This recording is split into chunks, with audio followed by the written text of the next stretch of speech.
Deməli uşaqlar, bugünkü mövzumuz təcil, bərabər təcilli hərəkətlərdən danışacağıq. Birinci növbədə təcil nədir? Bu haqda məlumat vermək istəyirəm. Baxın, təcilin müxtəlif təriflər verirlər. Deyirlər məsələn, nədir? Sürət dəyişməsinin zamana olan nisbətidir. Sürətin dəyişmə yeynini xarakterizə edir. Və yaxud deyirlər ki, vahid zamandakı sürət dəyişməsinə bərabər olan kəmiyyətdir. Bəs bunu necə deyirlər? Yəni biz hardan bilirik? Bu təriflər hardan gəlir? Düsturdan gəlir. Baxın, təcilin özü vektorial kəmiyyətdir. Vektorial kəmiyyət olmağı nə deməkdir? Yəni onun həm ədədi qiyməti var, həm də istiqaməti var. Təcil A hərfindən işarə olunur. Vektorial kəmiyyət olduğu üçün başında bir dənə bax belə bir ox işarəsi qoyulur. Bu bizə bildirir ki, bu kəmiyyət nədir? Vektorialdır. Yəni həm ədədi qiyməti var, həm istiqaməti var. A bərabərdir. A bərabərdir. Yazıram. Düsturu, bax, delta V bölünsün T'dir. Bax, bu düstura əsasən deyirlər ki, sürət dəyişməsinin zamanı olan nisbətidir. Buradan delta V'ni də nə ilə açaram? V çıxılsın V0 bölünsün T düsturundan. Son sürətdən başlanğıcı çıxıb zamana böləndə bizə verir nəyi? Təcili. Deməli, bəs vahid zamanda sürət dəyişməsi nə deməkdir? Uşaqlar, vahid zaman deyəndə, yəni T'nin yerinə 1 qoyurlar. T'nin yerinə 1 qoyanda məxrəc 1-ə gedir, təcil nə olur? V çıx V0-a bərabər olur da, ona görə deyirlər ki, vahid zamandakı sürət dəyişməsinə bərabərdir. O tərif buradan gəlir. Başa düşdünüz? İndi gəlin təcilin vahidini alaq.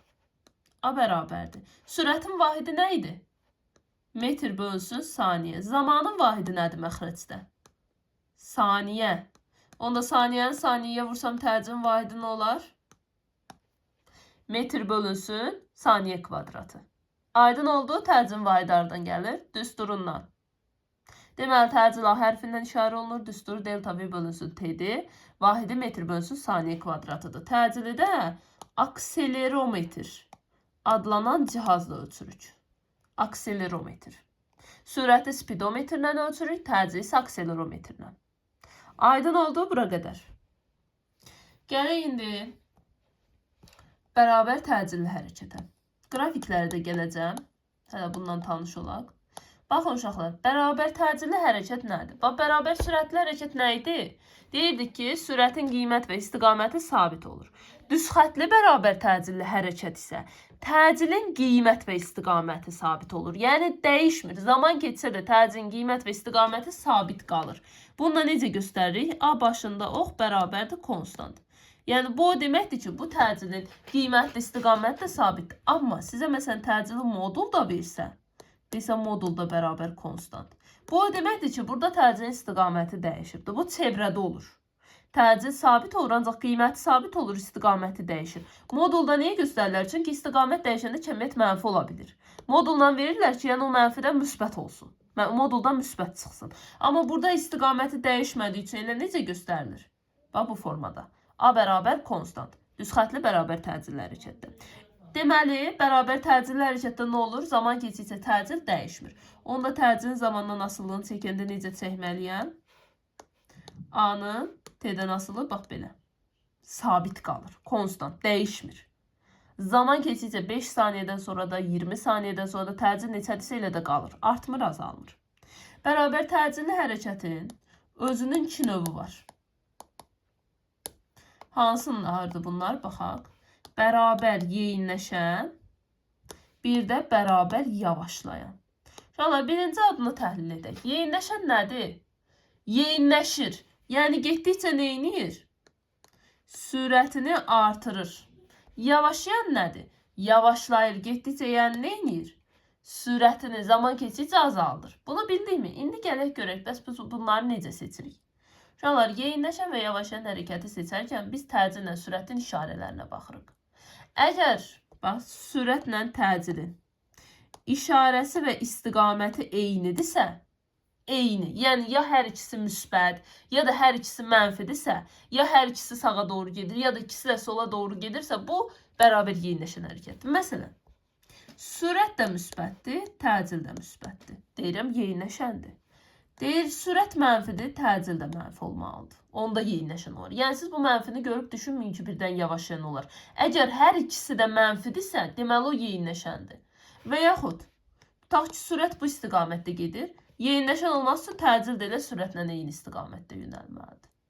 Bəs bunlar eyni istiqamətdə yönələndə bir-birinə nə olur? Paralel olurlar. Onda aralarındakı bucaq neçə dərəcə olar? 0 dərəcə. Aydın oldu. Sizdən soruşur, məsələn, yeyinləşən hərəkətdə təcillə sürət arasındakı bucaq neçə dərəcədir? Deyirsiniz ki, onlar eyni istiqamətdə gedir, paralel olurlar. Ona görə də aralarındakı bucaq 0 dərəcə olur. Eyni işarəli olurlar, eyni istiqamətdə gedirlər. Bəs bərabər yavaşlayanda sürət və təcil əksi işarəli olurlar və əks istiqamətlərə gedirlər. Necə? Məsələn, sürət müsbət aldı mı? Yavaşlayan hərəkət isə təcil mənfi olmalıdır. Tutaq ki, sürət mənfidirmi? Yavaşlayan isə təcil nə olmalıdır? Müsbət. Yəni, siz gördünüz ki, məsələn, hərəkətdə sürətin qabağı müsbətdir, təcilin qabağı mənfidir. Yəni, işarələri müxtəlifdir. Deyirsiniz, bu yavaşlayan hərəkətdir. Yox, görsəz ki, hər ikisinin işarəsi eynidir. Ya hər ikisi müsbətdir, ya hər ikisi mənfidir. Deyirsiniz, onda bu nədir? Yeyinləşən hərəkətdir. Məsələn, yavaşlayanda başqa nə olur? Tutaq ki, sürət sağa gedir. Onda təcil sola getməlidir. Onda bunların arasındakı bucaq neçə dərəcə olar? 180 dərəcə açıq bucaq yaranır. Deməli, məsələn, sürət yuxarı getdisə, təcil nə etməlidir? Aşağı getməlidir. Yavaşlayanda. Bax, bir də üstündən keçirəm. Bərabər təcilli hərəkətin 2 növü var. Yeyinləşən, yavaşlayan. Yeyinləşəndə sürət artır, yavaşlayanda azalır. Yeyinləşəndə sürətin də təcilin də işarəsi də istiqamət də eyni olmalıdır. Yavaşlayanda isə sürət və təcilin işarələri də istiqamətlər də nə olur? Əks istiqamətdə olmalıdır. Başa düşdünüz bura qədər?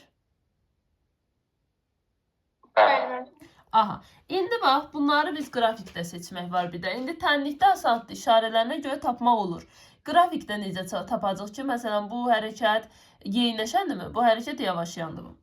İndi gələk nəyə? Bax, bunlardan danışdıq. İndi gələk birinci sürət düsturlarına. Ondan sonra düsturdan sonra qrafiklərə keçəcəm. Bax, sürətin mən bərabər, baxın, sürətin düsturunu keçmişdik da, S böl T. O bərabər sürətli hərəkət üçündür. Yəni, sizdə əgər bir məsələnizdə təcil varsa, siz bərabər sürətli hərəkətin düsturundan istifadə edə bilməzsiniz. Çünki bərabər sürətli hərəkətdə təcil sıfırdır. Niyə sıfırdır? Çünki bərabər sürətli hərəkətdə sürət dəyişməsi yoxdur, sürət sabitdir. Təcil də sürət dəyişməsinə bərabərdir. Bərabər sürətli hərəkətdə təcil sıfır olur. Ona görə də əgər siz tutaq ki, təcil görürsünüzsə, məsələdə, qrafikdə, siz heç vaxt sürəti S böl T ilə və yaxud da S V T ilə tapa bilməzsiniz. Təcilli hərəkət üçün ayrı düsturları var. Ondan getməliyik. Aydın oldu, bax, bu məsələyə diqqət edin. Çünki uşaqların əksəriyyətində görürəm. Təcilli məsələlərdə bir də görsən S böl T düsturundan istifadə edir. O bərabər sürətli hərəkət üçündür. Təcilli hərəkət üçün deyil. İndi, bərabər təcilli hərəkətdə sürətin düsturunu necə tapırıq? Təcilin düsturu var deyə A bərabərdir V çıx V0 böl T. Bax, buradan tapıram. V-ni tapıram buradan. Nə alınar? Bax, çarpaz vuranda V bərabər olarmı? V0 plus AT-yə. Baxın, uşaqlar, bərabər təcilli hərəkətdə sürətin düsturu budur. V0 plus AT. Aydın oldu. Burada V son sürətdir. V0 isə bizim başlanğıc sürətimizdir. İndi burada plus minus yazırlar. Niyə plus minus yazırlar? Uşaqlar, plus qoyanda sürətlə görürsünüz təcilin işarəsi eyni olur. Yeyinləşən hərəkətdə siz plusla yazırsınız. Yavaşlayan hərəkətdə isə mən çıxaq qoyanda təcil mənfi, sürət müsbət olur. Başa düşdünüz? Yəni plus minus ona görədir. Yeyinləşən isə plus yazırıq. Yavaşlayan isə minus. Bura qədər aydın oldu. İndi gələk yer dəyişmə məsələsinə. Oradan koordinat tənliyinə də gələcəm. Sürətin bir düsturda var, o yer dəyişmədən gəlir. Deməli, uşaqlar, yer dəyişmənin əsas düsturu bərabər təcilli hərəkətdə baxın budur. V0T plus AT kvadratı böl ki, qalan düsturlar buradan gəlir. Bu ən çox istifadə olunan düsturdur. Onca yadınızda saxlayın. V0T plus AT kvadratı böl ki. İndi, burada belə bir məsələ var. Yenə plus minusdur. Əgər yeyinləşəndirsə plus yazırıq, yavaşandirsə minus yazırıq. Burada belə bir məsələ var ki, tutaq ki, yer dəyişmənin o bir düsturlarını da deyəcəm, hələ bunu deyim. Tutaq ki, sizə verib 6T, üstə gəlsin 4T kvadrat. Mən baxıram ki, S-in tənliyində T-nin qabağında hansı kəmiyyət durur? V0. Onda V0-ın qiyməti neçədir? 6. Amma burada bir şeyə diqqət edin. Təcilə baxın. Təcil mən burada birbaşa 4 götürə bilərəmmi? Yox. Çünki burada T-nin qabağı nədir? A bölünsün 2-dir. A bölünsün 2-nin cəmini bizə, yəni qismətini bizə verib 4. A bölü 2 4-ə bərabərdirsə, Onda təcil neçəymiş ki, ora 2-yə bölüb 4 yazıblar. Deməli, təcil 8 imiş. Mən buradan görüb təcilin yerinə 8 götürəcəm. Başa düşdün Leyla? Bəli, mən başa düşdüm. Aha. Yəni bu tipli məsələlərdə diqqətli olun. T kvadratı veriləndə bilin ki, orada əgər məxrəcdə 2 yoxdursa, deməli 10 bölüb birbaşa yazıblar. Başa düşdünüz? İndi gəlin, S-in bu düsturundan digər düsturlarda yazın. İndi digər düsturların alınması var, qısa deyəcəm. Amma buradan gəlir. V0 T plus AT kvadratı bölü 2 yazdım. Baxın uşaqlar. Təcilin düsturu var ya, V çıx V0 bölü T. Mən onu gətirib burada təcilin yerinə qoysam, indi bir də qoymuram da, onsuz da o alınma istifadə olunmur çox. Vaxtımız getməsin. A-nın yerinə qoysam, V çıx V0 bölü T-ni. Bax, bu düstur alınır. S bərabərdir. V plus V0 bölü 2 vur T. İkinci bir düstur aldım. Üçüncü. Gətirib məsələn V0-ın yerinə o təcilin düsturu var idi. V bərabər V0 plus AT-dən. Məsələn V0-ın yerinə V çıx AT yazsam, onda da bu ifadəni alaram. V kvadrat çıx V0 kvadrat bölünsün 2A. Bax, nesil 3 dənə düsturu var. Aydın oldu, düzdür. Kitabda V0-ın 0 olduğu hallar da verib. Ehtiyac yoxdur onlara. Mənim attığım PDF-də içəri öyrənin bəsdir. Bunlarda da ki, bu düsturları biləndən sonra qalanlar asandır. Yəni ki, V0-ı 0 etmək, V-ni 0 etmək, bunlar asan şeylərdir. Siz əsas təməldə olan düsturları bilməlisiniz. Bir də təcil gördünüzsə, yer dəyişmək istəyirsə bu düsturlardan istifadə edirsiniz. S bölü T-ni bərabər təcillər hərəkətdə unudur. Aydın oldu? Bəli. İndi gələk. Tutaq ki, uşaqlar sizə deyir ki, cisim sükunət vəziyyətindən hərəkətə başlayıb. Yəni sizə çox vaxt fizikada məsələlər necədir? Məsələdə sizə konkret məsələn demir ki, V0-ı 0 götür. Bəzən deyir, o heç. Bəzi məsələlərdə demir. İstəyir ki, siz tapasınız. Cümlədən, şərtdən tutasınız söhbəti ki, burada 0-dırmı, deyilmi? Onun da bizə ipuçları verir ki, məsələn, əgər şərtdə bizə deyirsə ki, sükunət vəziyyətindən hərəkətə başlayıb və yaxud deyirsə ki, tutaq ki, sükunət halından cisim hərəkətə başlayıb. Ümumiyyətlə, sükunət sözü gördünüzmü? Sükunət nə deməkdir? Bu deməli başlanğıcda dayanıb, hərəkət etməyib. Deməli, sükunət vəziyyətindən hərəkətə başlayıbsa nə edirəm? Başlanğıc sürəti T0 götürürəm. Yəni, şərtdə elə bir cümlə görən kimi V0 0. Bəs desə ki, dayanıb. Deyir, məsələn, cisim 50 metr yol getdi, dayandı. Dayanmaq nə deməkdir? Yəni, bunun sürəti, son sürəti nə olur? 0. Sükunət vəziyyətindən, sükunət halından deyirsə, həmişə V0-ı 0 götürürük. Hərəkət müddətindən sonra dayanıb deyirsə, V son sürəti 0 götürürük. Aydın oldu? Bəli. Aha. İndi V0-ı da 0 götürəndə uşaqlar, o asandır. Yəni ki, V0 0-dır, buradan V0-ı 0 edirsiniz. Buradan 0 aparırsınız, buradan 0 aparırsınız. Sonra da verilənləri yerinə qoyub tapırsınız. Yəni bir də V0-ın 0 olduğu halda ki, düsturları öyrənməyə ehtiyac yoxdur. Aydın oldu? Məsələn, burada V0 0-a getsə nə qalır? V bərabər AT qalır da. Bu düsturu bilsəz, onsuz da V0 0 yerinə 0 qoysaz, yenə həmin düsturu alınır. İndi gələk qrafiklərə. Qrafik məsələlərinə diqqətlə qulaq asın. Deməli, uşaqlar. Bax, birinci sürətdən başlayıram. Yazıram V bərabər V0 plus AT. İndi bizə maneçilik törətməsin deyə fərz edirəm ki, V0 0-dır. Sadəcə olsun V bərabər AT. Bax, buradan bu təcilli hərəkətdir da. Məndən istəyir ki, məsələn, bu hərəkətə uyğun, bu hərəkətə uyğun. İki qrafik çək deyir. V-nin bir də A-nın. Mən bilirəm ki, bərabər təcilli hərəkətdir da, uşaqlar bu. Deməli, təcil nə olmalıdır? Konstant olmalıdır. Çəkərəm belə. Bəs sürət? Sürət zamandan necə asılıdır? Bax, buradan baxıram, düsturdan. A-nı tapanda mən nə alaram? V bölünsün T. V-ni T-yə bölürəmsə, bölünürlərsə necə asılıdırlar bir-birindən? Tərs aslı. Düz, Leyla. Bölünəndə düz, vurulanda tərs. Onda düz xəttimi çəkirəm. Yəni, bu hərəkət belə də ola bilər, belə də ola bilər. İndi mən verdiyim versiyada sürətdədir, yəni T oxunun üzərindədir. Amma əgər mənfidə olsaydı, belə olardı. İndi gəlin bu qrafiki analiz edək. Necə analiz edəcəm? Baxın, uşaqlar. Burada baxırıq qrafikin ucuna. İndi gəlin belə göstərim hələ 2 dənə qrafik. Bax, belə də ola bilər qrafik. Bax, buna 1 qrafiki deyirəm, buna 2 qrafiki deyirəm. İndi mən hardan bilim ki, bu qrafikin hansı T-oxu istiqamətindədir, hansı T-oxun əksinədir? Birinci bunu tapaq. Yadınızdadır, demişdim ki, əgər sürətin qiyməti müsbətdirsə, x-oxu istiqamətindədir. Sürətin qiyməti mənfidirsə, x-oxun əksi istiqamətindədir. Düzdür? İndi burada və yaxud deyirdim ki, T-oxunun üzərindədirsə, x-oxu istiqamətindədir, altındadırsa, x-oxunun əksinə. Burada onda birinci nədir? T-oxunun üzərindədir. Deməli, bu hərəkət nədir? X-oxu istiqamətində. Bəs ikinci, T-oxunun altındadırsa, mən buna nə deyərəm? X-oxun əksi.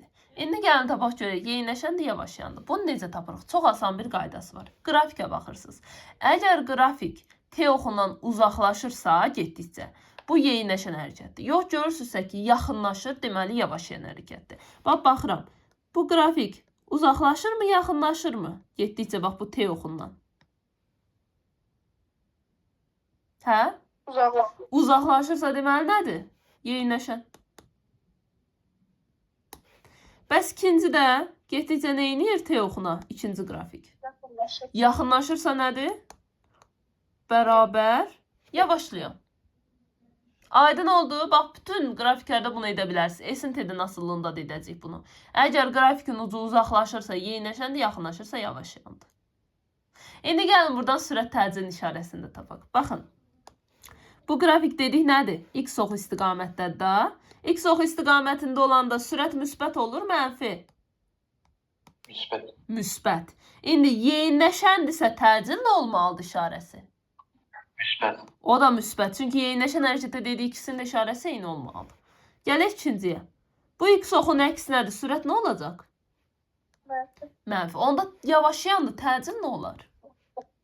Mənfi. Yox. Yavaşayanda əks işarəli olmalıdırlar. Təcil də olacaq müsbət. Bax, belə tapacaqsınız. Aydın oldu. Bəli. Bura qədər nəysə bir sual var? Yox. Xeyr. Əgər məsələn təcil mənfi aldınızsa, təcil mənfidə sabit götürürsünüz. Müsbət aldınız, müsbətdə sabit götürürsünüz. Bax, bu yeyinləşən, yavaşayan sürətin qrafiki. İndi gələk yer dəyişməyə. Yer dəyişmənin düsturu nə idi? V0 t-ni atıram hələ ki. AT kvadratı böl 2 idi da, düzdürmü? Buradan indi A sabit olanda S ilə T necə asılıdır? Baxaram. 2S bölünsün T kvadratına görə bölünürlər, düz asılıdırlar. Amma T'nin başında bir dənə də kvadrat var. Kvadratik düz asılıdırlar. Yəni, mən S-i çəkəndə indiki versiyanda çəkəcəm. X-oxu bir də əksinə. Ki, aydın görəsiniz. Bir dəfə S-in T-dən asıllığını çəkək. Deməli, bir belə çəkirəm. Bax, belə ola bilər. Kvadratikdir da. Bir də belə ola bilər. Bir X-oxu istiqamətinə, bir X-oxun əksinə. Bir belə ola bilər, bir belə ola bilər. Gəlin hər ikisinə baxaq. Deməli, birincidə baxıram ki, birinci qrafikdə qrafik T-oxunun üzərindədir da, bax burada. Onda hərəkət X-oxudur, yoxsa X-oxun əksi? X-oxu. X-oxu istiqamətində. Bəs ikincidə X-oxu əksi. X-oxu əksi. İndi baxıram, bu qrafik getdikcə T-oxundan uzaqlaşır, yoxsa yaxınlaşır?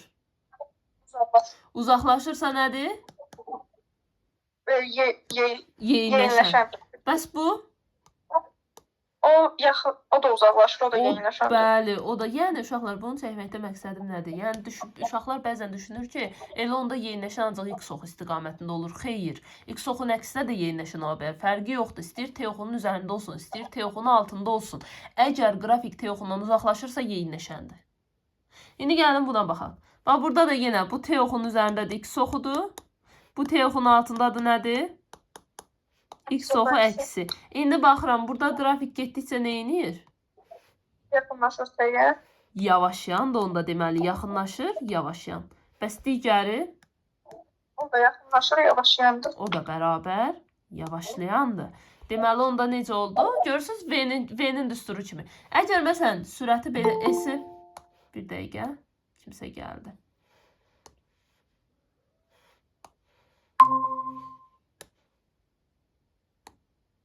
Aha. Salam müəllimə. Salam könül. Əgər ki, görsəniz ki, məsələn, S-in T-dən asılığını yeyinləşən verib da, bu şəkildə. Uşaqlar. İndi o qrafik tapanda da mən topu da göstərəcəm sizə. Məsələn, S-in T-dən asıllığını bu şəkildə verib. Deyir, sürəti tap. Uşaqlar, qrafikdə necədirsə təhlil edib tapırıq. Necə?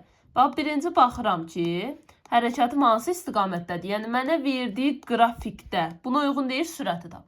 Qrafik hardadır? T-oxun üzərində deyil. Onda deməli, V-nin qrafikində T-oxun üzərində çəkməliyəm. Bu nədir? Yeyinləşən qrafikdir. Onda deməli, V-nin T-dən asıllığını çəkəndə yeyinləşən qrafikini çəkməliyəm. Başa düşdünüz? Bəli.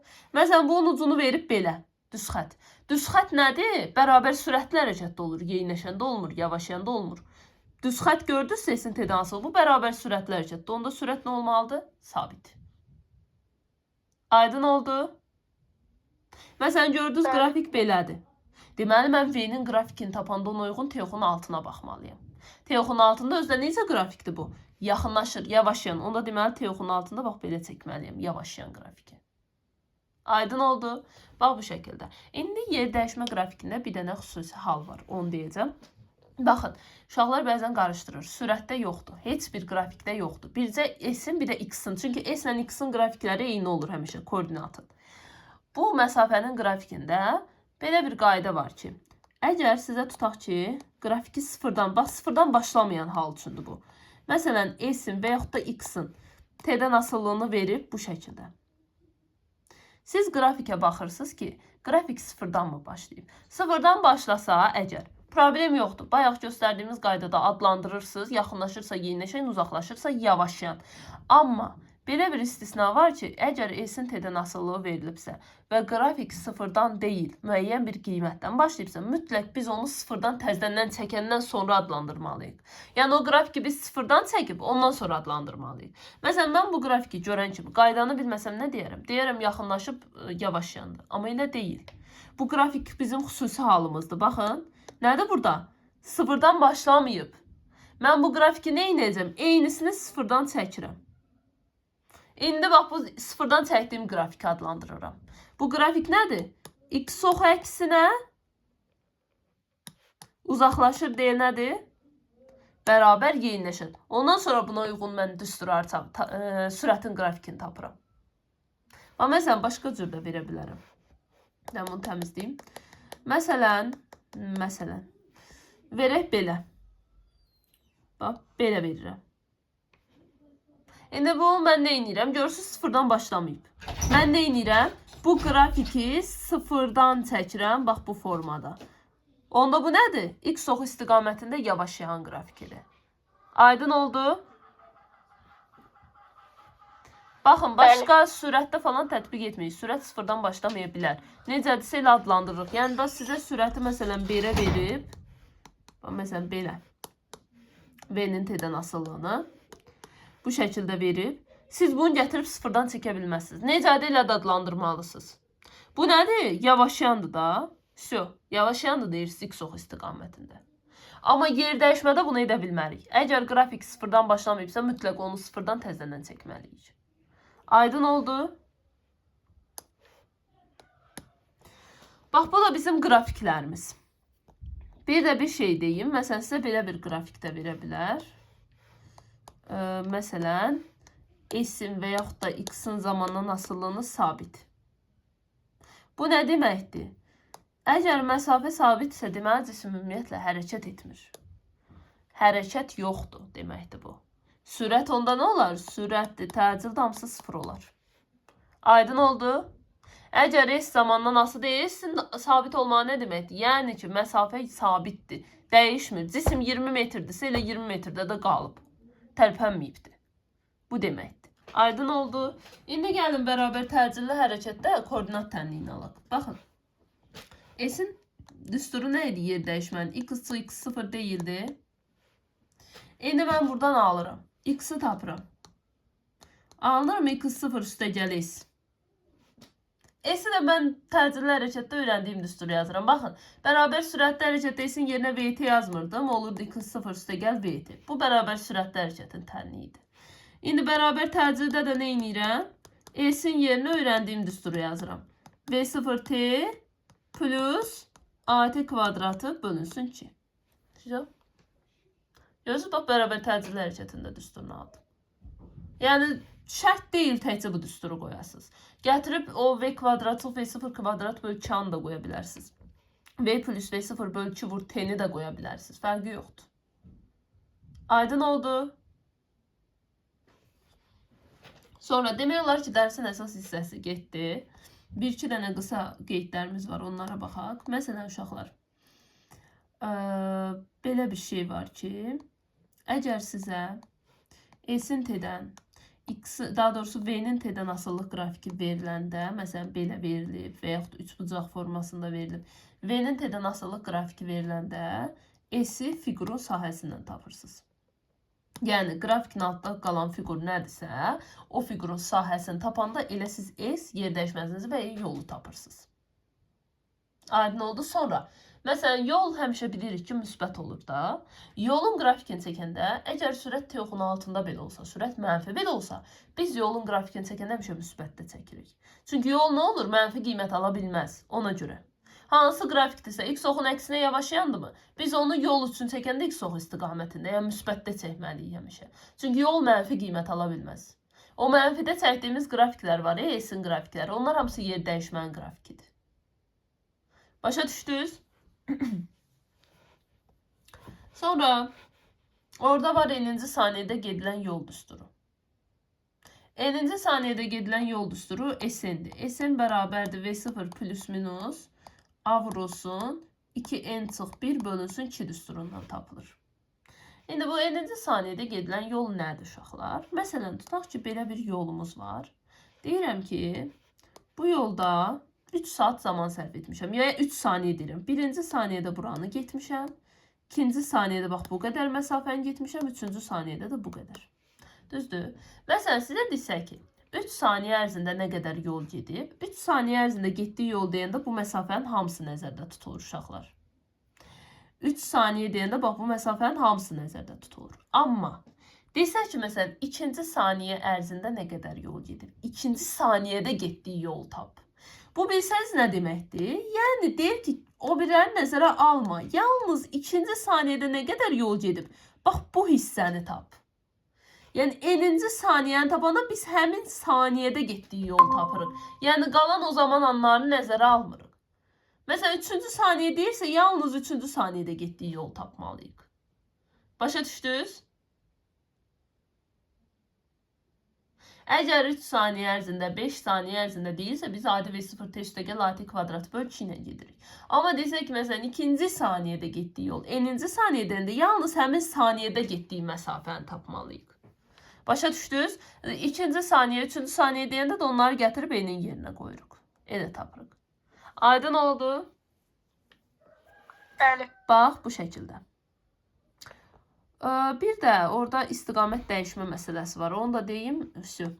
Deməli, bərabər təcilli hərəkətdə sürətin zamandan asıllıq qrafiki verilir. Çox vaxt deyir ki, məsələn, cisim hərəkət istiqamətini neçə dəfə dəyişib. Hərəkət istiqaməti nədir? Yəni, cismin x-ox istiqamətində gedərkən dönüb, məsələn, x-oxun əksinə getməlidir. İstiqamətini dəyişmək bu deməkdir. Məsələn, belə bir qrafik verir. Deyir ki, bu cisim hərəkət istiqamətini neçə dəfə dəyişir. V-nin T-dən asıllıq qrafiki veriləndə hərəkət istiqamətinin dəyişməsini T-oxunu kəsməyə görə bilirik. T-oxunu neçə dəfə kəsibsə, o qədər hərəkət istiqamətini dəyişib cisim. Burada T-oxunu neçə dəfə kəsib? Baxıram. 1, 2, 3, 4 dəfə. Onda deyirəm ki, hərəkət istiqamətini neçə dəfə dəyişib? Cisim 4 dəfə hərəkət istiqamətini dəyişibdir. Aydın oldu? Və yaxud x-in T-dən asıllığı veriləndə necə tapırıq? X-in T-dən və yaxud da S-in T-dən. Məsafənin zamanı asıllığı bilir ki, kvadratik olur da. Kvadratik qrafikdə baxıram çökük və təpə nöqtələrin sayına. X-in T-dən asıllığında. Çökük və təpə nöqtələrin sayı qədər istiqamət dəyişir. 1, 2, 3, 4. Deməli, 4 dəfə hərəkət istiqamətini dəyişib. Və sizə maraqlı gəlir, niyə görə birində kəsmə nöqtələri götürülür, birində çökük və qabarıq nöqtələri. Gəlin deyim. Məsələn, uşaqlar, burada cisim necə hərəkət edir? T-oxuna yaxınlaşır, yavaşayandır, düzdür? Sürət müsbətdir, T-oxunun üzərində olduğu üçün təcil mənfidir. İndi bura baxın. T-oxunun altına keçəndə nə baş verdi? Mənfi olur da sürət T-oxunun altında, x-oxun əksinə hərəkət edir. Təcil müsbət. Fikir verin, T oxunu kəsdiyi nöqtələrdə sürətin işarəsi dəyişir. Əvvəlcə sürət müsbət olanda x oxu istiqamətində hərəkət olur. Mənfi olanda x oxun əksinə. Yəni ki, ona görə kəsmə nöqtəni götürürük. Çünki V-nin T-dən asıllıq qrafiki veriləndə bu qrafiki kəsmə nöqtələrində hərəkət istiqaməti dəyişir. Ona görə. Aydın oldu. Bəs x-in T-dən asıllığında niyə təpə nöqtələr götürülür? Çünki burada sürüşdürmə qaydası demək, bayaq sıfıra sürüşdürmək. O məsələdir. Bax, məsələn. Burada birinci növbədə x oxu istiqamətində yavaşayandır. Yəni, heç bir fərq yoxdur. Amma ikinci hissəyə baxanda, bax, buradan görürsünüz, sıfırdan başlamayıb bu ikinci qrafik. Mən bunu nə edirəm?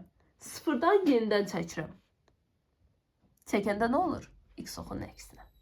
Ona görə qabarıq və çökük nöqtələri götürürük. Aydın oldu? Bəli.